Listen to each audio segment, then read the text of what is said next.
Hello friends, welcome to my channel Deeksha Spiritual World. ಯಾರೆಲ್ಲ ನನ್ನ channel subscribe ಮಾಡಿದ್ದೀರಾ ಮತ್ತು ಸೂಪರ್ ಆಗಿ ಲೈಕ್ಸ್ ಮತ್ತೆ ಕಮೆಂಟ್ ಕೊಡ್ತಿದ್ದೀರಾ ಅವರೆಲ್ಲರಿಗೂ ನನ್ನ ಧನ್ಯವಾದಗಳು. ಇನ್ನು ಯಾರೆಲ್ಲ ಸಬ್ಸ್ಕ್ರೈಬ್ ಮಾಡಿಲ್ಲ ಬೇಗ ಸಬ್ಸ್ಕ್ರೈಬ್ ಮಾಡಿ. ಫ್ರೆಂಡ್ಸ್, ನೀವು ಕೇಳಿರುವ ಪ್ರಕಾರ ಇವತ್ತು ಇನ್ನೊಂದು ಮ್ಯಾನಿಫೆಸ್ಟೇಷನ್ ಟೆಕ್ನಿಕ್ನ ನಾನು ನಿಮಗೆ ಹೇಳ್ಕೊಡ್ತಿದ್ದೀನಿ. ಇದು ತುಂಬಾ famous 369 manifestation technique. Nikola Tesla ಎಂಬ ಒಬ್ಬ ವಿಜ್ಞಾನಿ ಈ ಮ್ಯಾನಿಫೆಸ್ಟೇಷನ್ ಟೆಕ್ನಿಕ್ನ ಕಂಡುಹಿಡಿದ್ರು. ಇವರು ಈ ಮ್ಯಾನಿಫೆಸ್ಟೇಷನ್ ಟೆಕ್ನಿಕ್ನ ಅಷ್ಟೇ ಅಲ್ಲದೆ ನಾವೆಲ್ಲ ಯೂಸ್ ಮಾಡ್ತೀವಲ್ಲ ರಿಮೋಟ್ ಕಂಟ್ರೋಲ್, ಅದನ್ನ ಮತ್ತೆ AC ಮೋಟಾರ್ನ ಇವರೇ ಇನ್ವೆಂಟ್ ಮಾಡಿರೋದು. ನಿಕೋಲಾ ಟೆಸ್ಲಾ ಅವರು 369 ಅನ್ನೋ ಮ್ಯಾನಿಫೆಸ್ಟೇಷನ್ ಮೆಥಡ್ನ ಕಂಡು ಹಿಡಿದು ಅವರ ಪ್ರಕಾರ ಈ 3 ಸಂಖ್ಯೆಗಳಲ್ಲಿ ಇಡೀ ಬ್ರಹ್ಮಾಂಡನೇ ಇದೆ ಅನ್ನೋ ನಂಬಿಕೆ. ಈಗ ನೋಡಿ 369 ನ್ಯೂಮರಾಲಜಿ ನೋಡಿದ್ರೆ 3 ತ್ರಿನೇತ್ರಗಳು, ಮಾಂಗಲ್ಯ ಕಟ್ಟುವಾಗ 3 ಗಂಟನ್ನೇ ಹಾಕ್ತೀವಿ, 3 ತ್ರಿಮೂರ್ತಿಗಳ ಸಂಕೇತ, 12 ಗಡಿಯಾರದ ಸಂಖ್ಯೆಗಳು 1+2 = 3. ಅದೇ ರೀತಿ 6 ಶುಕ್ರನ ಸಂಕೇತ, 24 ಗಂಟೆಗಳು 2+4 = 6. ಹಾಗೆ 60 ನಿಮಿಷಗಳು, 60ರಲ್ಲಿ 6 ಇರೋದನ್ನ ನೋಡಿ. 9 ಗಮನಿಸಿದ್ರೆ ಅದು ನೆಗೆಟಿವಿಟಿನ ಹೋಗ್ಲಾಡಿಸ್ತದೆ ಅನ್ನೋ ನಂಬಿಕೆ.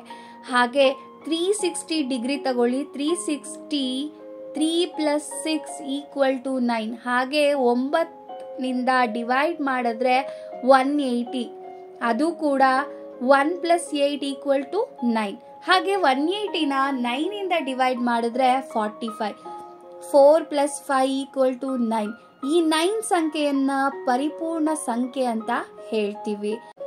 ಹಾಗಾಗಿ ಈ 369ನ ಪವರ್ಫುಲ್ ಕಾಂಬಿನೇಷನ್ ಸೇರಿದಾಗ ಅಂದುಕೊಂಡಿದ್ದೆಲ್ಲ ಸಾಧಿಸಬಹುದು. ಈಗ ನಿಮ್ಮಲ್ಲಿ ಒಂದು ಪ್ರಶ್ನೆ ಮೂಡ್ತಾ ಇರಬಹುದು, ಈ 369 ಮ್ಯಾನಿಫೆಸ್ಟೇಷನ್ ಹೇಗ್ ಮಾಡೋದು ಅಂತ. ಇದಕ್ಕೆ ಬೇಕಾಗಿರೋದು ಒಂದು ಪೆನ್ನು ಮತ್ತು ಒಂದು ಬುಕ್ಕು. ಫ್ರೆಂಡ್ಸ್, ಯಾವುದೇ ಕಾರಣಕ್ಕೂ ನಿಮ್ಮ ಪೆನ್ನ ಯಾರ ಜೊತೆನೂ ಶೇರ್ ಮಾಡ್ಕೋಬೇಡಿ. ಯಾಕಂದ್ರೆ ನಾನು ನನ್ನ ಪೆನ್ನ ಮ್ಯಾಜಿಕ್ ವಾಂಡ್ ಅಂತ ಕರಿತೀನಿ. ನಮ್ಮ ಪೆನ್ಗೆ ನಮ್ಮ ಲೈಫ್ನ ಮ್ಯಾಜಿಕ್ ಮಾಡೋ ಶಕ್ತಿ ಇದೆ. ಅದರಿಂದ ನಮ್ಮ ಗುಡ್ ಲಕ್ ಮತ್ತು ಒಳ್ಳೆಯ ಕರ್ಮಗಳು ನಮ್ಮ ಜೊತೆ ಇರುತ್ತೆ. ಅದೇ ನಾವು ಬೇರೆಯವರಿಗೆ ಶೇರ್ ಮಾಡಿದ್ರೆ ನಮ್ಮ ಗುಡ್ ಲಕ್ ಮತ್ತೆ ನಮ್ಮ ಒಳ್ಳೆಯ ಕರ್ಮಗಳು ಬೇರೆಯವರಿಗೆ ಟ್ರಾನ್ಸ್ಫರ್ ಆಗುತ್ತೆ. ಹಾಗಾಗಿ ನಿಮ್ಮ ಪೆನ್ನ ಯಾವುದೇ ಕಾರಣಕ್ಕೂ ಬೇರೆಯವ್ರ ಜೊತೆ ಶೇರ್ ಮಾಡಬೇಡಿ. ಇನ್ ಕೇಸ್ ಶೇರ್ ಮಾಡೋ ಅಂತ ಸಂದರ್ಭ ಬಂದ್ರೆ ಕೊಟ್ಬಿಟ್ಟು ಮತ್ತೆ ವಾಪಸ್ ಇಸ್ಕೊಳ್ಳೋದನ್ನ ಮರಿಬೇಡಿ.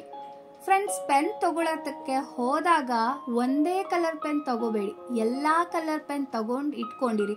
ಯಾಕಂದ್ರೆ ಸ್ವಿಚ್ ವರ್ಡ್ಸ್ ಬರೆಯುವಾಗ ಎಲ್ಲಾ ಕಲರ್ ಬೇಕಾಗತ್ತೆ ನಮ್ಗೆ ಬರೆಯೋದಕ್ಕೆ. ಹಾಗಾಗಿ ಎಲ್ಲಾ ಕಲರ್ ಪೆನ್ನು ತಗೊಳ್ಳಿ. ನಿಮ್ಗೆ ಇಷ್ಟವಾದ ಕಲರ್ನ ಚೂಸ್ ಮಾಡಿ. ನಾನು usually blue R pink colour use ಮಾಡ್ತೀನಿ. ಫ್ರೆಂಡ್ಸ್, ನೀವೇನಾದ್ರೂ ಈ ಮ್ಯಾನಿಫೆಸ್ಟೇಷನ್ನ ಫಸ್ಟ್ ಟೈಮ್ ಮಾಡ್ತಿದ್ದೀರಾ ಅಂದರೆ ಮೊದಲು ಮೆಡಿಟೇಷನ್ ಮಾಡುವಾಗ ಆ ಪೆನ್ನನ್ನು ನಿಮ್ಮ 2 ಕೈಗಳ ಮಧ್ಯದಲ್ಲಿ ಇಟ್ಕೊಂಡು ನಾನು ಈ ಪೆನ್ನಿನಿಂದ ಯಾವುದೇ ವಿಚಾರವನ್ನು ಬರೆದ್ರೂ ಕೂಡ ಅದು ನನ್ನ ಜೀವನದಲ್ಲಿ ಸತ್ಯ ಆಗತ್ತೆ ಅಂತ 9 ಸಲ ಹೇಳ್ಕೊಳ್ಳಿ. ಹಾಗೆ 6 ಸಲ ನೀನು ನನ್ನ ಮ್ಯಾಜಿಕ್ ಪೆನ್ ಅಂತ ಹೇಳ್ಕೋಬೇಕು. ಈ 369 ಮ್ಯಾನಿಫೆಸ್ಟೇಷನ್ ಮಾಡೋದಕ್ಕೆ ಏನ್ ಬೇಕು ಹೇಳಿ? ಒಂದು ಪೆನ್ನು, ಒಂದು ಬುಕ್ಕು ಮತ್ತು ನಿಮ್ಮ ಇಂಟೆನ್ಷನ್. ಇಂಟೆನ್ಷನ್ ಅಂದ್ರೆ ಏನು? ನನ್ಗೇನೋ ಬೇಕು, ಆ ಕೆಲಸ ಆಗ್ಬೇಕು, ಇದೆಲ್ಲ ಇಂಟೆನ್ಷನ್. ಆದ್ರೆ ಈ ಇಂಟೆನ್ಷನ್ ಇರಬೇಕು, ಆಗ್ಬೇಕು, ಮಾಡ್ಬೇಕು ಅಂತ ಹೇಳಿದ್ರೆ ಅದ್ಯಾವತ್ತೂ ಆಗಲ್ಲ. ಯಾಕಂದ್ರೆ ಆಗ್ಬೇಕು, ಮಾಡ್ಬೇಕು, ನಡಿಬೇಕು ಅಂತ ಹೇಳಿದ್ರೆ ಎಲ್ಲೋ ಒಂದ್ ಮನ್ಸಲ್ಲಿ ಡೌಟ್ ಇರುತ್ತೆ, ಆಗತ್ತೋ ಇಲ್ವೋ, ಇದು ನನ್ನ ಜೀವನದಲ್ಲಿ ನಡೆಯುತ್ತೋ ಇಲ್ವೋ, ನಾನು ಪಡ್ಕೋತೀನೋ ಇಲ್ವೋ ಅಂತ. ಅದೇ ನೀವು ನನ್ನ ಜೀವನದಲ್ಲಿ ನಡೆದೋಗಿದೆ ಅನ್ಕೊಂಡ್ರೆ ಖಂಡಿತವಾಗಿಯೂ ಅದು ಬೇಗ ಆಗತ್ತೆ. ಟೆಸ್ಲಾ ಹೇಳಿದ್ದಾರೆ 369 ಅನ್ನೋ ನಂಬರ್ಸ್ ಯೂನಿವರ್ಸ್ನ ಪವರ್ ಅನ್ನು ಹೊಂದಿರುವ ನಂಬರ್ಸ್ ಅಂತ. ಈಗ ನೀವು ಮಾಡಬೇಕಾಗಿರೋದು ಒಂದು ಸಿಂಪಲ್ ಕೆಲಸ. ಬೆಳಗ್ಗೆ ಎದ್ದ ತಕ್ಷಣ, ಕಣ್ಣು ಬಿಟ್ಟ ತಕ್ಷಣ ನಿಮ್ಮ ಪುಸ್ತಕದಲ್ಲಿ ನಿಮ್ಮ ಒಂದು ಆಸೆ ಅಥವಾ ನೀವು ಏನು ಮ್ಯಾನಿಫೆಸ್ಟ್ ಮಾಡಬೇಕು ಅಂತಿದ್ದೀರಾ ಅದನ್ನು 3 ಸಲ ಬರಿಬೇಕು. ಹೇಗೆ ಅಂದರೆ, ಫಾರ್ ಎಕ್ಸಾಂಪಲ್, ನೀವು ನಿಮ್ಮ ಬಾಡಿ ವೆಯ್ಟ್ನ ರೆಡ್ಯೂಸ್ ಮಾಡಬೇಕು ಅಂತ ಇದ್ರೆ ಐ ಆಮ್ ಥಿನ್, ನಾನು ಸಣ್ಣ ಇದ್ದೀನಿ, thank you thank you thank you ಅಂತ 3 ಸಲ ಬರಿಬೇಕು. ಅಥವಾ ನೀವೇನಾದರೂ ದುಡ್ಡಿಗೋಸ್ಕರ ಬರಿತಾ ಇದ್ದೀರಾ ಅಂದರೆ ಐ ಆಮ್ ವೆಲ್ದಿ, ನಾನು ಶ್ರೀಮಂತ, thank you thank you thank you ಅಂತ. ಅಥವಾ ನಿಮ್ಮ ಮದುವೆ ಆಗಬೇಕು ಅಂತ ಇದ್ರೆ ಐ ಆಮ್ ಮ್ಯಾರಿಡ್, ನಾನು ಮದುವೆ ಆಗಿದ್ದೀನಿ ಅಂತ. ಹೀಗೆ 3 ಸಲ ಬರೆದು thank you thank you thank you ಅಂತ ಬರಿಬೇಕು. ಹೀಗೆ 3 ಸಲ ಬರೆದು ಆದಮೇಲೆ ವಿಜುವಲೈಸ್ ಮಾಡಿ, ಅದನ್ನು ಫೀಲ್ ಮಾಡಿ, ನೀವು ಬರೆದಿರೋದನ್ನು ನೀವು ಆ ಕೆಲಸ ನಡೆದು ಹೋಗಿದೆ ಅಂತ ಹೇಳಿಬಿಟ್ಟು. ನಂತರ ಮತ್ತೆ ಬೆಳಗ್ಗೆ ಏನು ವಿಚಾರ ಬರೆದಿದ್ದೀರಾ 3 ಸಲ ಅದನ್ನೇ 6 ಸಲ ಮಧ್ಯಾಹ್ನ ಬರಿಬೇಕಾಗತ್ತೆ. ರಾತ್ರಿ ಮತ್ತೆ ಮಲ್ಗೋದಕ್ಕೂ ಮುಂಚೆ ಅದೇ ವಿಷ್ನ 9 ಸಲ ಬರಿತೀರಾ ಅಷ್ಟೇ. ಬೆಳಗ್ಗೆ 3 ಸಲ, ಮಧ್ಯಾಹ್ನ 6 ಸಲ, ಮತ್ತೆ ರಾತ್ರಿ 9 ಸಲ ಬರೀರಿ. ಪ್ರತಿ ಸಲ ಬರ್ದಾದ್ಮೇಲೆ ವಿಜುವಲೈಸ್ ಮಾಡಿ, ಫೀಲ್ ಮಾಡಿ ನೀವು ಬರ್ದಿರೋದನ್ನ. ಇದನ್ನ ಎಷ್ಟು ದಿನ ಮಾಡಬೇಕು ಅಂದ್ರೆ 45 ದಿನ ಅಥವಾ ಆ ವಿಶ್ ಈಡೇರೋವರೆಗೂ ಬರಿಬೇಕು.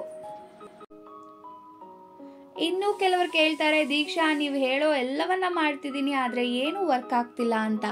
ನಂಬಿಕೆ ಇಲ್ಲದೆ ಮತ್ತು ನೀವು ನಿಮ್ಮ ವಿಶ್ನ ವಿಜುವಲೈಸ್ ಮಾಡ್ದಿರಾ, ಮನಸಾರೆ ಆಗಿದೆ ಅಂತ ಅನ್ಕೊಳ್ದಿರ ಮಾಡಿದ್ರೆ ಅದು ಮಾಡಿದ್ರು ಕೂಡ ವ್ಯರ್ಥ. ಹಾಗಾಗಿ ನಂಬಿಕೆ ಇಟ್ಟು ಆಗತ್ತೆ ಅಂತ ವಿಜುವಲೈಸ್ ಮಾಡಿಕೊಂಡು ಬರೀರಿ. ಇವತ್ತು ಮಾಡಿ ನಾಳೆ ಮತ್ತು ನಾಡಿದ್ದು ಮಾಡಿದೆ ಅಂದ್ರೆ ಅದು ಖಂಡಿತ ಆಗಲ್ಲ.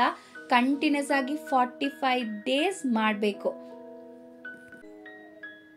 ನಿಮ್ಮೆಲ್ಲರ ಜೀವನದಲ್ಲೂ ಈ ಮ್ಯಾಜಿಕ್ಸ್, ಮಿರಾಕಲ್ಸ್ ಮತ್ತು ಮ್ಯಾನಿಫೆಸ್ಟೇಷನ್ ಇಂದ ಕೂಡಿರಲಿ. ನಿಮ್ಮ ಸಕ್ಸಸ್ ಸ್ಟೋರೀಸ್ನ ನನ್ನ ಕಮೆಂಟ್ನಲ್ಲಿ ಹಾಕಿ, ಇದರಿಂದ ಇನ್ನೊಂದಷ್ಟು ಜನ ಇನ್ಸ್ಪೈರ್ ಆಗಿ ಅವರು ಕೂಡ ಮ್ಯಾನಿಫೆಸ್ಟ್ ಮಾಡ್ಕೊಳ್ಳಿ. ಈ ಮ್ಯಾನಿಫೆಸ್ಟ್ ಮೆಥಡ್ ನಿಮಗೆ ಇಷ್ಟ ಆಗಿದ್ರೆ ನಿಮ್ಮ ಆಪ್ತರ ಜೊತೆ ಈ ವಿಡಿಯೋನ ಶೇರ್ ಮಾಡ್ಕೊಳ್ಳಿ ಅಂತ ಹೇಳ್ತಾ ನನ್ನ ಈ ವಿಡಿಯೋನ ಮುಗಿಸ್ತಾ ಇದ್ದೀನಿ. ಧನ್ಯವಾದಗಳು.